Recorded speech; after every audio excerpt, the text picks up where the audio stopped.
నమస్తే. ఇన్నాళ్ళు నన్ను సపోర్ట్ చేస్తూ, ఎంకరేజ్ చేస్తూ మీ ప్రేమని నాకు అందిస్తున్న ప్రతి ఒక్కరికి కృతజ్ఞతలు. అలాగే ఈ వీడియో కూడా ఖచ్చితంగా మీకు ఉపయోగపడుతుంది. లైక్, షేర్ అండ్ సబ్స్క్రైబ్ చేసి మీ సపోర్ట్‌ని నాకు అందించండి. అలాగే ఈ వీడియో పట్ల మీకున్న అభిప్రాయాన్ని కామెంట్ సెక్షన్‌లో కామెంట్ చేసి తెలియజేయండి. ఇప్పుడు వీడియోని చూద్దాం. నమస్తే. Welcome to our channel. నేను పద్మిని. ప్రస్తుతం మనతో పాటు ప్రముఖ ఆధ్యాత్మికవేత్త, astrologer, life coach, Bala Tripura Sundari ఉపాసకురాలు శ్రీమతి సుధ గారు మనతో పాటు ఉన్నారు. మాట్లాడదాం. సుధ గారు నమస్తే అండి. నమస్కారం పద్మిని. ఎలా ఉన్నారు సుధ గారు? ఫైన్.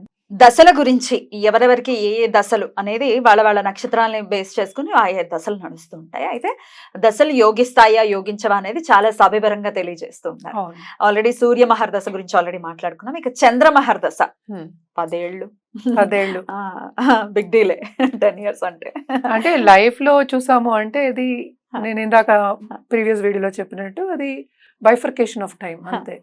టైం ఎలా నడుస్తుంది, డివిజన్ అదే బైఫర్కేషన్ అయినా డివిజన్ అయినా మళ్ళా దాంట్లో బైఫర్కేషన్ మళ్ళా వస్తుంది కదా, భుక్తులు వస్తాయి. సో భుక్తి మళ్ళా అంతర్భుక్తి, ఇంకో కూడా కన్సిడర్ చేస్తారా? అన్ని కన్సిడర్ చేస్తాం మేము అన్నమాట. బికాస్ ఒక ఈవెంట్ అవ్వాలి అంటే ఈ కాలం మనకి సహకరించాలి అనే ఒక ఉద్దేశం.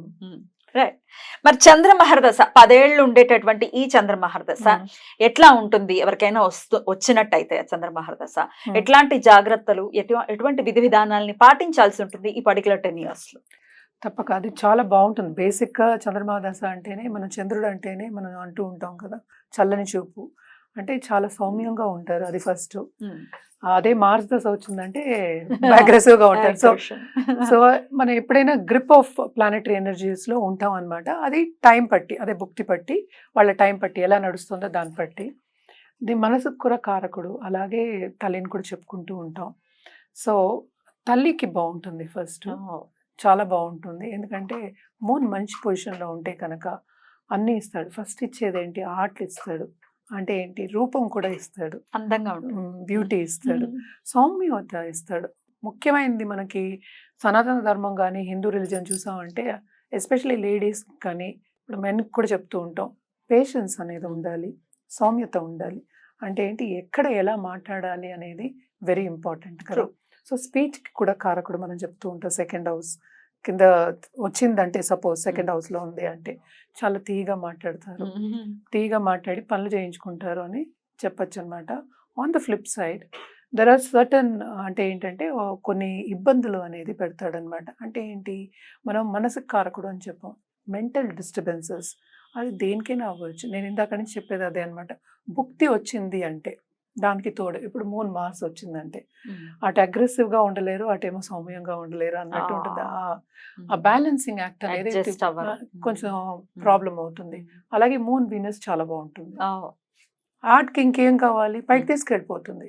అందుకే చెప్తూ ఉంటాం కదా, ఆ దశ వచ్చిందంటే మనం ఏం చేయక్కల, ఖాళీగా కూర్చుని అది వెళ్ళిపోతాం మనం పైకి.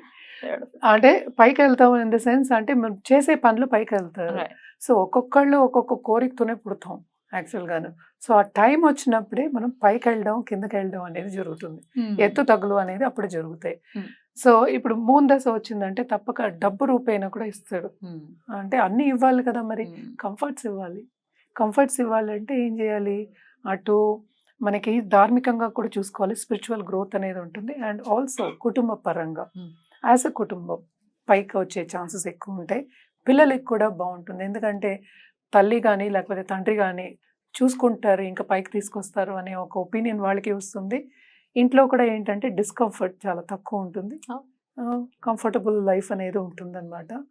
నేను చెప్పినట్టు ఇందాక ఫ్లిప్ సైడ్ అంటే కొన్ని ప్రాబ్లమ్స్ ఉంటాయి. ఏం ప్రాబ్లమ్స్ అంటే ఏమైనా సపోజ్ మెంటల్ కండిషన్స్ కానీ లేకపోతే ఫిజికల్గా కొంచెం ఎయిల్మెంట్స్ రావడం కానీ వస్తూ ఉంటాయి అనమాట. ఎస్పెషల్లీ ఏంటంటే స్టమక్ రిలేటెడ్ ప్రాబ్లమ్స్ అనుకుందాం. సో ఇలాంటివన్నీ వస్తూ ఉంటాయి. అదేంటంటే మనం జాతకం చూసినప్పుడు, మనం పరిశీలించినప్పుడు ఎగ్జాక్ట్గా మనం చెప్పడం అనేది జరుగుతుంది.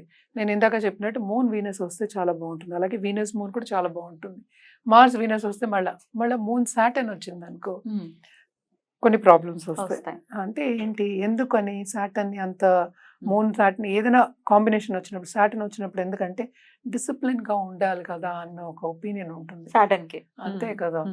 సో డిసిప్లిన్ ఉంటేనే కదా ఆయన అన్ని ఇస్తాడు. మూన్ దాంట్లో కూడా అలాగే ఉంటుంది. అంటే ఏంటి? మూన్ లో మనకి ట్రావెలింగ్ కూడా వస్తుంది. Hmm. నేను చూసాను. సపోజ్ ఇప్పుడు పిల్లలు పుట్టాలి అనుకునే వాళ్ళకి మంచి పిల్లలు పుడతారు. అంతే కదా, మూన్ దశలోనే నాకు అందరు పుట్టారు అసలు actually. అందుకని సో అందుకోసం అని నాకు తెలుసు అనమాట. బికాస్ దాంట్లో ఇబ్బందులు ఉంటాయి న్యాచురల్ గా. ఇబ్బందితోటి మనకి శుభకార్యం జరుగుతుంది అంటూ ఉంటాం కదా.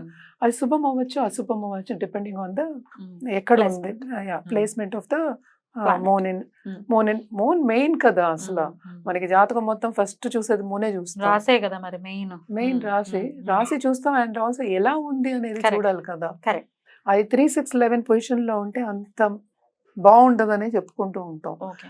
సో కేంద్ర కోణాల్లో ఉంటే చాలా మంచిది. బట్ అగైన్ లార్డ్షిప్ అనేది అంటే దేనికి అధిపతి, ఏ హౌస్ కి ఏ భావానికి అధిపతి అని చూసి దాన్ని బట్టి చెప్పుకుంటూ ఉంటాం అన్నమాట.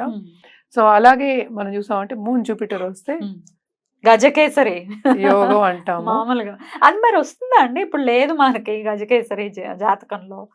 లేదు, ఉంది, ఉంటుందా? ఉంటుంది. ఓ. తప్పకుండా. అయితే చంద్రమహర్ దశ వచ్చి ఒకవేళ జూపిటర్ గురువు వచ్చారు అని అంటే ఎంతో కొంత దాని కొంతవరకు ఉంటుంది. అదే. కానీ మళ్ళీ పొజిషన్ ఆఫ్ దట్ ఇప్పుడు Yeah. జాతకంలో గజకేశ్వరి యోగం అంటే జనరలీ జాతకంలో position of Jupiter and moon అన్నమాట. With respect to each other and also with respect to లగ్నం.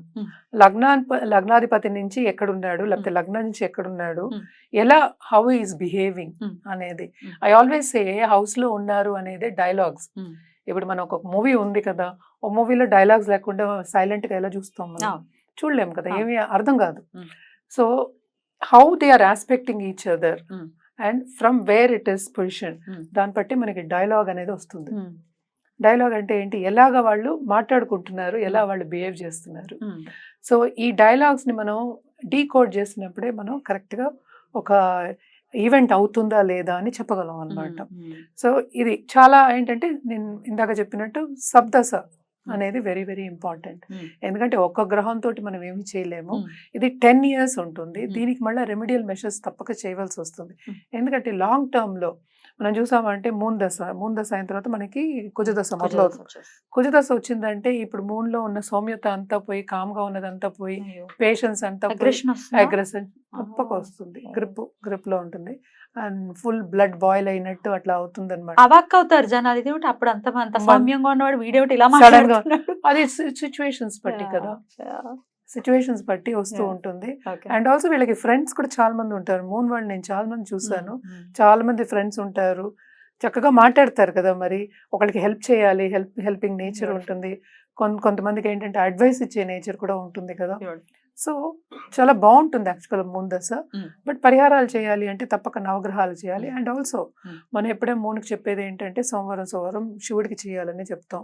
ఎస్పెషల్లీ రుద్రాభిషేకం చేసుకోవచ్చు. అదే కొంచెం ప్రాబ్లం ఉంది, హెల్త్ ప్రాబ్లం అలా ఉంది అంటే మహామృత్యుంజయం చేయించుకోవడం. అండ్ ఆల్సో పర్ల్ పెట్టుకోమని చెప్తాం అనమాట. అది ఎలా పెట్టుకోవాలి, కొంతమంది ఏంటంటే రింగ్ ఫింగర్ అంటారు, కొంతమంది 4 ఫింగర్ అంటారు. ఒక్కొక్కళ్ళు చెప్తూ ఉంటారు. So it all depends. మళ్ళీ జాతకం బట్టి మనం మళ్ళీ పరిశీలించుకున్న తర్వాత ఇవన్నీ కరెక్ట్గా చెప్పడం అనేది జరుగుతుంది అనమాట. సో మెయిన్ ఏంటంటే దశా సిస్టంలో ఏంటి, మనకి ఎప్పటికైనా డిసిప్లిన్ ఉందంటే ఆ గ్రహంలో గ్రిప్లో ఉంటాం. మనం దాన్ని అర్థం చేసుకుని అంటే ఏంటి, ఎందుకు ఇలా అవుతోంది అనేది అర్థం చేసుకుని మనం ముందుకు సాగితే, అలాగే రెమెడియల్ మెషర్స్ చేస్తే, పరిహారాలు చేస్తే ఆ దశ కూడా సాఫీగా వెళ్ళిపోతుంది, సాఫీగా సాగుతుంది అనమాట. సో ఏ దశ వచ్చినా అన్ని దశలు మంచివే. సో దీంట్లో భయపడవలసిన అవసరం ఏం లేదు. దేనికైనా సరే పరిహారం అనేది ఒకటి ఉంటుంది, డిసిప్లిన్ అనేది ఒకటి ఉంటుంది. రెండు పాటించవలసి వస్తుంది. డెఫినెట్లీ అద్భుతం అండి. ఇప్పుడు మనకు తెలుసుకుంటే కూడా చాలా మంచిది. ఇప్పుడు ఈ దశ రాబోతోంది, ఇప్పుడు 10 ఏళ్ళు ఇలా ఉండబోతున్నాం, మనం ఈ రెమెడియల్ మెజర్స్ కనుక మనం పాటిస్తే డెఫినెట్ గా ఒక పీస్ఫుల్ లైఫ్ లీడ్ చేసిన వాళ్ళం అవుతాం. తెలుసుకోకుండా ఏమిటో చేసుకుంటుంటే ఇబ్బంది పడే పరిస్థితి అసలు అర్థం కాదు కదా, ఎందుకు అవుతోంది అనేది అర్థం కాదు. ఇప్పుడు ఎందుకు అవుతోంది అని అర్థమైతే ఎంతసేపు తీసుకురావడం, మన రెమెడీస్ చేసుకోవడం ఎంతసేపు, ఆ దారిలో నడవడం ఎంతసేపు. అందుకని ఎప్పటికైనా దశా సిస్టమ్ చూసినప్పుడు జాతకం ఒక ఎత్తు అయితే దశా సిస్టమ్ ఇంకో ఎత్తు అనమాట. దీంట్లో అది చూసుకున్న తర్వాత మనకి లైఫ్ లో కొన్ని పరిహారాలు చేసి ఒక్కొక్కసారి మనం ఫేట్ ని కూడా మార్చచ్చు అన్నమాట. అందుకోసమే తెలుసుకోవడం ఎందుకు, మనం మార్చుకోవడానికి. ఇప్పుడు డాక్టర్ దగ్గరికి వెళ్తాము, మందులు వేసుకోకుండా నేను కూర్చుని నాకు తగ్గాలంటే ఎట్లా తగ్గుతుంది మందులు వేసుకుంటే? తొందరగా అవుతుంది కదా. రెమెడీస్ చేస్తే ఇది కూడా అంతే. అంతే కదా, రెమెడియల్ మెషర్స్ అది. ఒకవేళ ఇంకా ఎక్స్ట్రీమ్ గా ఉంది ఇబ్బంది అని అంటే గొడ్డలతో పోయేది గోరుతో పోతుంది. అంతే అంతేగా. అంతే, పర్సంటేజ్ తగ్గుతుంది. as you said, yeah. అంతే. బ్యూటిఫుల్ అండి, చాలా బ్యూటిఫుల్ గా ఎక్స్ప్లెయిన్ చేశారు. డెఫినెట్ గా ఇది మంచి అవేర్నెస్ ని తీసుకొస్తుంది. ఈ పర్టికులర్ సిరీస్ మాత్రం చాలా బ్యూటిఫుల్ గా ఎక్స్ప్లెయిన్ చేశారు. కృతజ్ఞతలు. ఇక నెక్స్ట్ ఎపిసోడ్ లో కుజ మహర్దశ గురించి మాట్లాడుకుందాం. తప్పకుండా. నమస్కారం అండి. నమస్కారం.